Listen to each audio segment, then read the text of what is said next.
Have you ever recognized a place you had never lived in before, as if you had been there for years, or suddenly found yourself speaking a language you had never learned? Perhaps in your childhood, you once told your family, "I don't belong here. My real family is somewhere else." If you have ever had such experiences, please share them with us in the comments. Because the story I will tell you today is a true event from the 1950s that shook all of America, divided the scientific world in two, and is still debated to this day. It is the incredible story of an ordinary American housewife who, under hypnosis, remembered her life from 100 years ago, spoke in a language she had never known, and described in the finest detail a country she had never visited. For more content about such unexplained events, don't forget to subscribe and turn on notifications. Now, let us witness together this astonishing journey of Virginia Tighe. On a cold night in November 1952, in a small office on Michigan Boulevard in Chicago, as snowflakes tapped silently against the window, a 29-year-old housewife named Virginia Tighe looked anxiously at hypnotist Maury Bernstein. She had placed her hands on her knees, her lips pressed together in a tense line. This ordinary-looking American woman had grown weary of life itself after 6 months of unexplained events. From the outside, Virginia appeared to be a typical 1950s housewife. She had been born in 1923 in a small town in Wisconsin. Her father was a clerk at the local bank, her mother a homemaker. They were a middle-class, devout Protestant family. When Virginia was 3 years old, her father found a better job opportunity, and the family moved to Chicago. Growing up in the crowded streets of Chicago, Virginia went to school like other children. She attended Lincoln Elementary School, made friends, and grew up like a normal American girl. In high school, she played on the basketball team and sang in the school choir. At a young age, she met Hugh Tighe, and they married in 1944. Hugh was a calm and reliable man who worked at a local insurance company. His marriage with Virginia was a happy one. They bought a small, charming house, and Virginia began her life as a homemaker. Their lives had no drama. They were a peaceful and ordinary American family. Virginia had never experienced anything unusual in her life. She had no spiritual encounters, no brushes with the paranormal. She knew nothing about Ireland, had no Irish friends. She didn't even listen to Irish music. If she came across a program about Ireland on television, she would change the channel. Toward this country, she felt neither interest nor dislike. She simply did not care. But in the spring of 1952, strange things began happening in Virginia's life. At first, they were small. At night while asleep, she would occasionally speak English with different accents. Her husband, Hugh, noticed this but did not pay much attention. He thought, maybe it's just the influence of the films she watches on television. Then, the incidents grew stranger. Sometimes Virginia would wake up at midnight, humming melodies she had never known. These tunes resembled neither American folk music nor the popular songs playing on the radio at that time. They were completely unfamiliar, yet strangely recognizable. The melodies were sad and nostalgic, as if they had come from a very distant past. One morning, her neighbor Mrs. Henderson saw Virginia performing a peculiar dance in her backyard. The dance was unlike any American dance. Her feet made intricate steps, her hands moved rhythmically in the air. While dancing, there was a joyful expression on her face, as if she were remembering someone she dearly loved. When Mrs. Henderson asked her about it, Virginia replied in bewilderment, "What dance?" She remembered nothing. As the days went by, Virginia's condition grew worse. She had now begun to show strange behavior, even in broad daylight. Sometimes she felt as if she were lost in her own home, looking at the rooms as though entering them for the first time. While preparing food in her kitchen, she would suddenly pause and murmur, "This kitchen is too small. My kitchen was much larger." When her husband Hugh heard this, he asked, "What kitchen are you talking about, Virginia?" And Virginia would reply, "I don't know, that's just how I feel." Her husband Hugh began to worry. He took Virginia to their family doctor. Dr. James Wilson examined Virginia from head to toe. He ordered blood tests, checked her heart rhythm, measured her blood pressure, examined her eyes and ears. All the results were normal. Physically, Virginia was completely healthy. "Maybe it's stress," said Dr. Wilson. "The workload of household chores, social pressures. It's common in women at this age. She should rest a little, take a vacation. Maybe some vitamins could help too." But Virginia rested, took a vacation, took vitamins, and nothing changed. On the contrary, her condition grew worse. Now she was having terrible nightmares, reliving the same scenes over and over again in her dreams. She saw herself in an old house with strangers around her. These people were speaking English, but their accents were very different. In the house there was a large fireplace with elderly people sitting nearby. After these dreams, Virginia would wake up drenched in sweat and be unable to sleep for hours. Hugh then took his wife to other doctors, a female doctor named Dr. Margaret Foster had long conversations with Virginia. She questioned her childhood, her youth, her married life. She was searching for any trauma. But there was nothing of the sort in Virginia's life. She had lived a calm, uneventful existence. Dr. Foster applied several psychological tests to Virginia: the Rorschach test, word association tests, the depression scale. All the results were completely normal. Virginia was psychologically stable. She showed no signs of any mental illness, and she was not depressed. Then they went to a neurology specialist, Dr. Robert Hayes. Dr. Hayes measured the electrical activity of Virginia's brain. He conducted EEG tests, searching for any abnormalities, tumors, or damage. Once again, everything was normal. Virginia's brain was functioning perfectly. There were no neurological problems at all. Over the course of 6 months, 10 different doctors examined Virginia. Internal medicine specialists, gynecologists, eye doctors, ear, nose, throat doctors, even a dentist. All reached the same conclusion. There was nothing physically wrong with Virginia. Yet the symptoms persisted. Dr. Elizabeth Manning was one of the most famous psychiatrists in Chicago. She met with Virginia for weeks.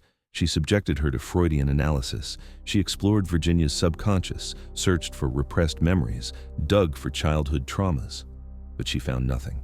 Virginia is a completely normal woman, Dr. Manning told her husband Hugh.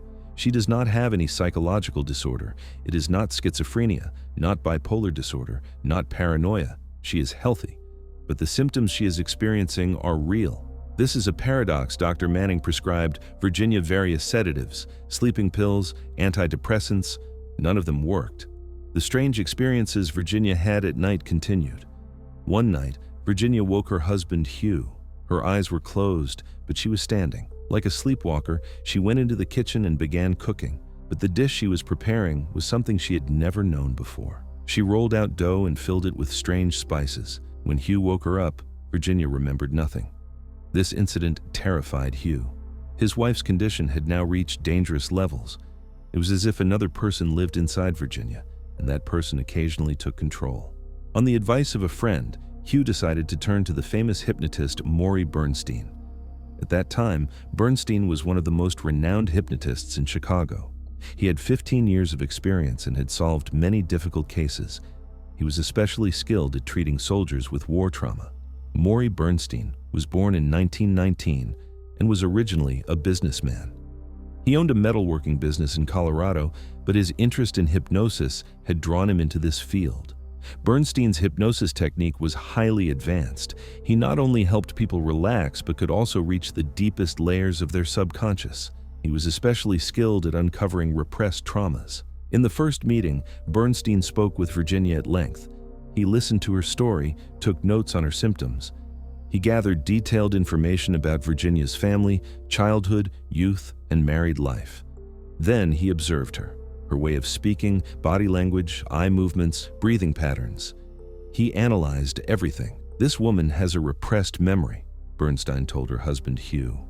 "But this memory is hidden in a very deep place. It is difficult to reach with normal psychotherapy methods. It may be a childhood trauma, it may be a forgotten event. With hypnosis, we can bring it out." The first hypnosis session was conducted on November 15, 1952. Bernstein seated Virginia in a comfortable chair under dim light with calm music in the background and put her into hypnosis. Virginia's consciousness slowly drifted away, entering a deep trance. Her breathing steadied, her muscles relaxed. "Virginia, you are very comfortable now," Bernstein said in a slow, calm voice. "We are going back. 10 years ago, 20 years ago, you are returning to your childhood." Virginia remembered childhood memories. She saw her home in Wisconsin, her mother and father, school memories, her friends. But these memories were not very clear. They were blurry. It was as if she were watching someone else's memories. "Let's go back even further," said Bernstein. all the way to the moment of your birth, and even before that, and at that very moment, the miracle happened. Virginia's facial expression suddenly changed. Her muscles relaxed even more, and the corners of her mouth curved slightly upward. It was as if she had become someone entirely different. Most striking of all, her voice had completely changed. It was no longer Virginia's voice. It was higher pitched, more melodic, and carried a distinctly different accent. Who am I?" the unrecognizable voice asked. Bernstein's skin prickled with goosebumps. This was not Virginia's voice. The accent was unfamiliar as well. It was neither American nor British. It was something different, softer, more melodic. "Who are you?" he asked carefully. "I am Bridey," the voice said. "Bridey Murphy. I come from Cork." Bernstein's heart began to race. Cork? Wasn't that a city in Ireland? Virginia had never been to Ireland. She didn't know anything about it. "Where are you now, Bridey?" he asked. "At home. In Cork. I live in a place called Meadows. Our house is small but charming. We have apple trees in the garden, and my mother grows vegetables there." The words spilling from Virginia's mouth were unbelievable. She was describing places she had never known, landscapes she had never seen. And most astonishing of all, her way of speaking was completely different. She truly sounded like an Irish woman. Bernstein began taking notes. This was extremely important. The existence of such a personality hidden in Virginia's subconscious was incredible. "Can you tell me about your family, Bridey?" he asked. "My father is Duncan Murphy. My mother, Kathleen Murphy. My father is a small farmer. He works in the fields. My mother cooks wonderful meals. I love when she makes Irish stew. I am the eldest child. I have a younger brother named Duncan. He was born in 1796. He is very mischievous, always getting into trouble." Bernstein carefully noted the dates. If the brother was born in 1796, then Bridey must have been born around 1794. That was a very specific detail. "When were you born, Bridey?" "In 1798, on December 20th. It was a very cold winter that year. My mother told me the midwife arrived late because of the snow. My father had to ride out on a horse to bring her." These details sounded like the memories of a real person. They could not have been purely imaginary. Such specific dates, such vivid descriptions. On the advice of a friend, Hugh decided to turn to the famous hypnotist Morey Bernstein. At that time, Bernstein was one of the most well-known hypnotists in Chicago. He had 15 years of experience and had solved many difficult cases. Morey Bernstein was born in 1919 and was originally a businessman, but his interest in hypnosis had drawn him into this field. Bernstein's hypnosis technique was highly advanced. He not only helped people relax but could also reach the deepest layers of their subconscious. He was especially skilled at uncovering repressed traumas. In the first meeting, Bernstein spoke with Virginia at length. He listened to her story, took notes on her symptoms. He gathered detailed information about Virginia's family, childhood, youth, and married life. Then he observed her way of speaking, body language, eye movements. He analyzed everything. "This woman has a repressed memory," Bernstein told her husband Hugh, "but this memory is hidden in a very deep place. It may be a childhood trauma, it may be a forgotten event. With hypnosis, we can bring it out." The first hypnosis session was conducted on November 15, 1952. Bernstein seated Virginia in a comfortable chair under dim light with calm music in the background and put her into hypnosis. Virginia's consciousness slowly drifted away, entering a deep trance. "Virginia, you are very comfortable now," Bernstein said. "We are going back. 10 years ago, 20 years ago. You are returning to your childhood." Virginia remembered her childhood memories. She saw her home in Wisconsin, her mother and father. But these memories were not very clear. They were blurry. It was as if she were watching someone else's memories. "Let's go back even further," said Bernstein. "All the way to the moment of your birth, and even before that, and at that very moment, the miracle happened." Virginia's facial expression suddenly changed. Her muscles relaxed even further, and the corners of her mouth lifted slightly. It was as if she had become an entirely different person.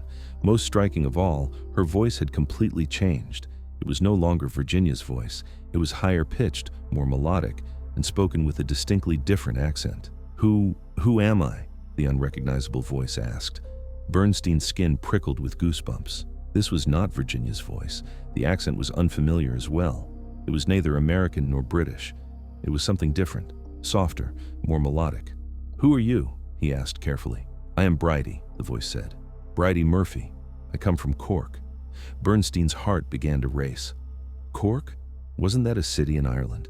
Virginia had never been to Ireland. She knew nothing about it. Where are you now, Bridey? He asked. At home, in Cork. I live in a place called Meadows. Our house is small but charming. We have apple trees in the garden, and my mother grows vegetables there. The words spilling from Virginia's mouth were astonishing.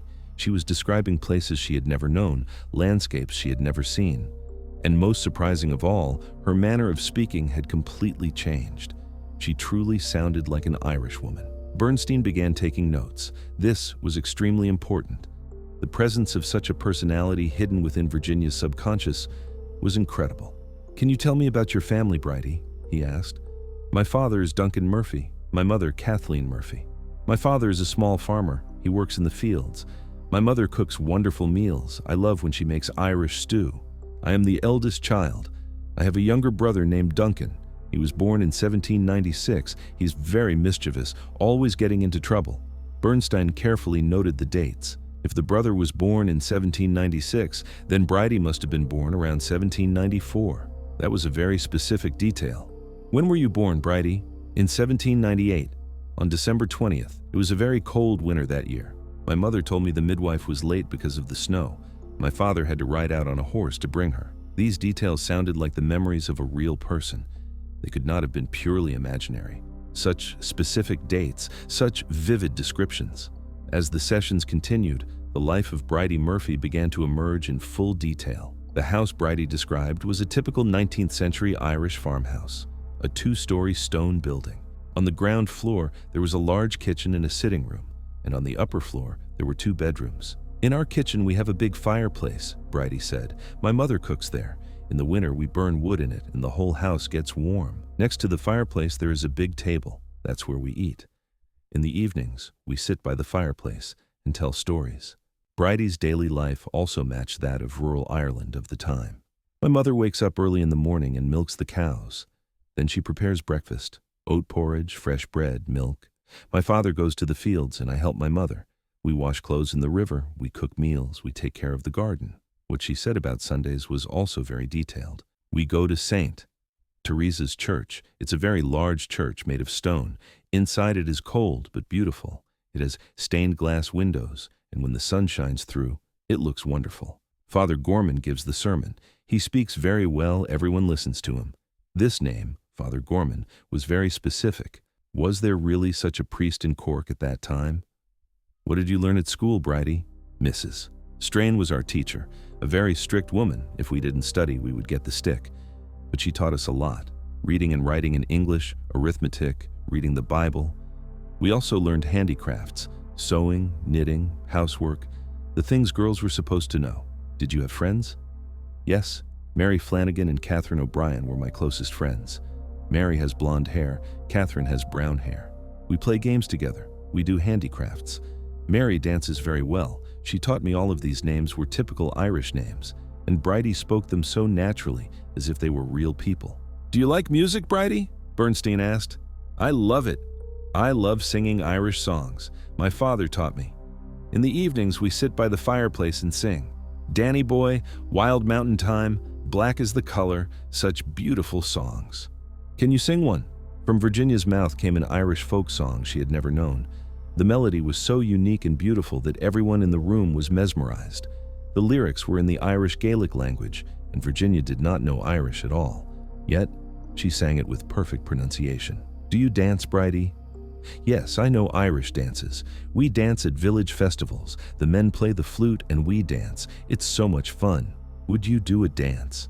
Virginia stood up and began to perform one of the Irish folk dances she had never learned. The footwork was intricate and professional. Her hands moved rhythmically in the air. She had never seen these dance steps anywhere. How did she know them? While she danced, a joyful expression spread across her face.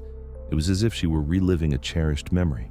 There was no music playing, but it seemed as though she was hearing a rhythm within herself. Watching Bridey's dance, Bernstein began to think that this woman might truly have lived Irish culture, but the real test was yet to come. Did you get married, Bridey? He asked. A happy expression appeared on Bridey's face. Yes, I married Brian McCarthy in 1818. I was so happy that day. How did you meet Brian? We met at a village festival. He was a very handsome young man. He had brown hair, green eyes. He used to bring me flowers, sing me songs. My father liked him very much. Where was your wedding held? At St. Teresa's Church. Father John Gorman married us. My mother had sewn me a white lace dress. The whole village came. These names were very specific. Father John Gorman, St. Teresa's Church. Were they real? Where did you go after you got married? We went to Belfast on our honeymoon. It was such a big city, very different from our village. There were large buildings, crowded streets. What did you do in Belfast? We went shopping. We bought fabric from Carrigan's shop. It was a very big store. We also bought household items from Farr's shop. We stayed 3 days at O'Malley Inn. These shop names were also very detailed. Carrigan, Farr, O'Malley Inn. How could Virginia have known these? We also went to the harbor. There were big ships. They were going to America. Brian said, "Maybe one day we will go too." But of course we never did. How was your marriage? It was very happy in the first years. Brian was a farmer. He worked in the fields. I worked at home in the garden. In the evenings, we sat by the fireplace, and he would play the fiddle. Bernstein was now ready to conduct his greatest test. If Bridey was truly Irish, she had to know the language and the culture. "Bridey, do you know Irish?" "Yes, a little. The elders in the village used to speak it." "Can you say a few words?" Suddenly, Irish words came out of Virginia's mouth. "Dia duit," hello, "Slainte," cheers, "Tanaiste," deputy leader. Bernstein was shocked. Virginia had never known Irish. Where had she learned these words? What do these words mean? Dia duit means hello. Slant we say when drinking, like cheers. Tanaiste is used for someone important. She knew the meanings correctly. Do you have any special traditions in Ireland? On St. Patrick's Day, we have a big festival. We wear green clothes, we dance. On Halloween, we carve pumpkins. Do you know the Blarney Stone?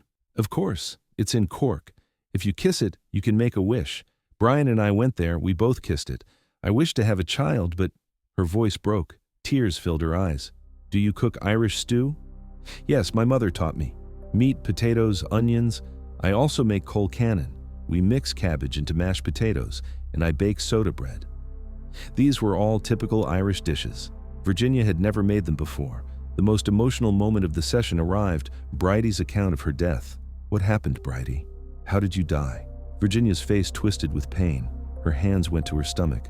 I was pregnant. Brian and I were so happy. We were going to have a son. We were going to name him Seamus. Her breathing quickened as if she were truly in labor. But something went wrong during the birth. I lost too much blood. The midwife could do nothing. Tears were streaming down her face. Brian was beside me, holding my hand. He kept saying, "Don't go. Don't leave me." And I told him, "Raise Seamus. Tell him I loved him." I died in 1864. I was only 29 years old, in Cork, in my home. It was deeply emotional and detailed. Virginia herself had never given birth. How could she have known such an experience? Slowly, Virginia emerged from the hypnotic trance. When she opened her eyes, she remembered nothing. These sessions created a huge sensation in Chicago. Bernstein's recordings were discussed among local spiritualist groups. Soon, they attracted the attention of the media. The Chicago Tribune put the story on its front page. Housewife remembers a life from 100 years ago. Other newspapers quickly followed. They wanted to interview Virginia, but she avoided the media. Television networks also became interested. NBC broadcast one of Virginia's hypnosis sessions live. Millions of Americans watched the event. The phone lines became jammed as people called the station to share their own similar experiences. CBS prepared a documentary titled The Mystery of Bridey Murphy. Hypnosis experts, psychologists, and clergymen participated in the program. The experts were divided. Half argued it could be real, while the other half insisted there was a scientific explanation. The biggest turning point came when Empire magazine took interest. Empire was one of America's most prestigious magazines. Its editors decided to send reporter William Barker to Ireland to investigate the truth of the story. Virginia's story was turned into a book, The Search for Bridey Murphy, which became a bestseller. Paramount Pictures purchased the film rights. Teresa Wright portrayed Virginia Tighe in the movie. Across America, Bridey Murphy parties began to be held. People gathered in their homes, attempting to hypnotize each other. These dangerous experiments led to psychological problems for some individuals. Could a story that received such massive attention really be true? Or was Virginia carrying out a cleverly planned hoax? In the spring of 1953, William Barker flew to Ireland. This was the critical investigation that would test the authenticity of the Virginia Tighe case. Barker's first stop was the city of Cork. He searched for the Meadows area that Bridey had mentioned. Indeed, such a place existed just outside Cork. He visited St. Teresa's church. The church was real. Most importantly, when he checked the church records, he was astonished. Between 1818 and 1825, a priest named Father John Gorman had indeed served there. He then went to Belfast. He investigated the Carrigan shop that Bridey had spoken of. In old records, he found that there really had been a fabric shop named Carrigan on High Street. The Far shop also turned out to be real. It sold household goods. He also investigated O'Malley Inn. In the Belfast Municipal Archives, records showed that such an inn had operated between 1800 and 1850. The most surprising finding was about the Wheely-on bagpipe. Just as Bridey had said, it really was used for funerals, and its sound was softer than that of the regular bagpipe.